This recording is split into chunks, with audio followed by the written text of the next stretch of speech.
Bo, can I see?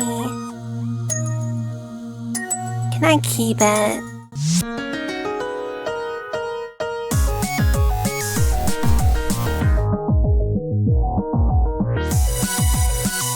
Hi, Dad.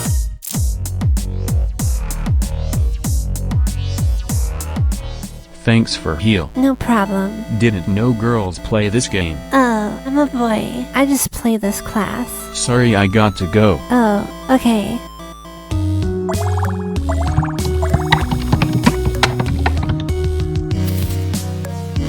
Phew. I don't know. I kinda like a lot of girly things. I kinda wish I could be a girl. It would make things a lot easier. Oh my god.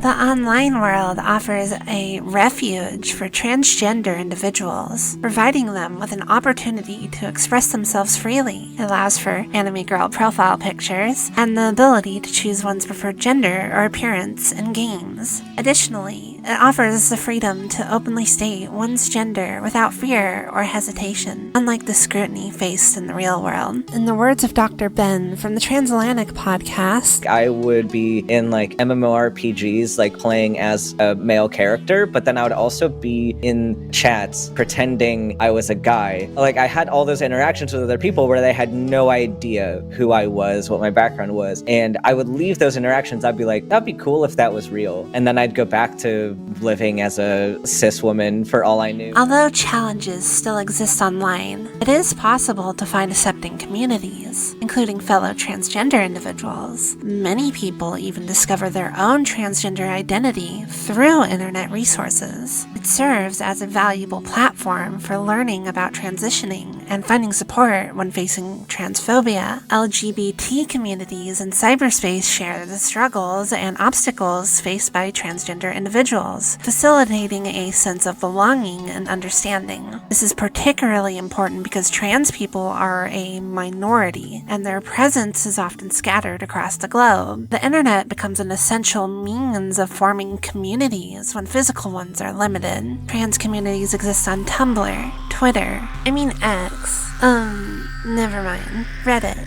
Discord, even the hells of 4chan, everywhere. However, it is essential to acknowledge that the online environment cannot provide a perfect sanctuary. Transphobic individuals significantly outnumber transgender individuals, and as a result, many people are forced to repress their true identities. They can still safely explore gendered media, engaging in activities such as inserting themselves into characters, writing fiction, and reading stories. Actions such as clearing browsing history or closing tabs when someone approaches helps maintain a sense of privacy and protection. The dichotomy between the online world as an accessible playground and the real world as a challenging battleground often leads many individuals, particularly those who feel lonely or rejected, to seek solace in their computers and smartphones. These devices become a vital coping mechanism for them. For some, the online world becomes their primary dwelling, where they can immerse themselves fully and acquire an in-depth understanding of this new realm. Through their virtual experiences, they gain a sense of control over their lives that may be lacking in the physical world. Some learn so much about their new virtual world that they learn to control it. This gives rise to the stereotype of trans feminine programmers who, donning their programming socks, excel in computer science courses and secure high-paying jobs that enable them to finance gender-affirming surgeries. The nature of coding, being predominantly non-social, allows trans individuals to limit their exposure to potentially transphobic colleagues. While it's true that the field of programming mostly employs men, it is worth noting that the first programmer in history, Ada Lovelace, was a woman. During World War II in the 1940s, the majority of manual calculations were carried out by women. The first computer, ENIAC, Electrical Numerical Integrator Computer, was the first digital computer, and its main programmers were all female. It was Grace Hopper, a woman, who wrote the first compiler for a programming language. What was once considered woman's work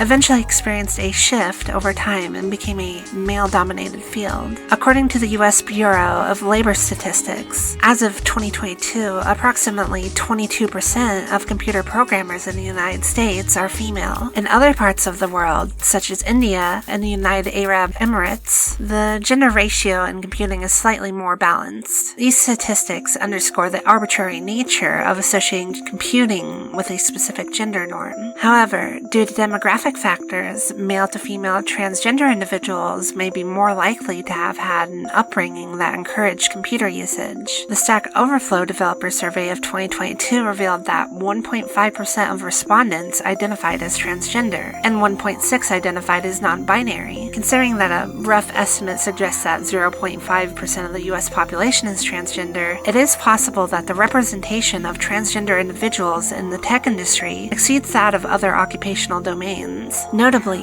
numerous transgender women have made significant contributions to the field of technology. Sophie Wilson, for instance, is a late transitioning woman who invented the ARM architecture, the very architecture on which many devices, including the smartphone you might be watching this with, operate. Thus, a transgender woman has undeniably influenced a substantial portion of humanity, likely for the better, or not.